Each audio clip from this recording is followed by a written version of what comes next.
खामगाव शहर पोलिसांतर्फे रस्ता सुरक्षा अभियानांतर्गत मोटारसायकल रॅलीचे आयोजन. खामगाव रस्ता सुरक्षा आणि वाहतुकीच्या नियमांबाबत जनजागृती करण्यासाठी बुलढाणा जिल्हा पोलीस आणि खामगाव शहर पोलिसांच्या वतीने भव्य मोटारसायकल रॅली काढण्यात आली.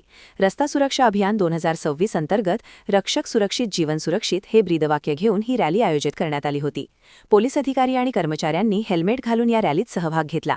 नागरिकांनी वाहन चालवताना सुरक्षितेचे नियम पाळावेत, हेल्मेटचा वापर करावा आणि रस्ते अपघात टाळावेत असा संदेश या रॅलीच्या माध्यमातून देण्यात आला. रॅलीच्या सुरुवातीला पोलिसांनी एक बॅनर घेऊन ज्यावर रस्ता सुरक्षा अभियानाची सविस्तर माहिती देण्यात आली होती. या मोहिमेमुळे नागरिकांमध्ये रस्ते सुरक्षेबाबत अधिक जागरूकता निर्माण होण्यास मदत होणार आहे.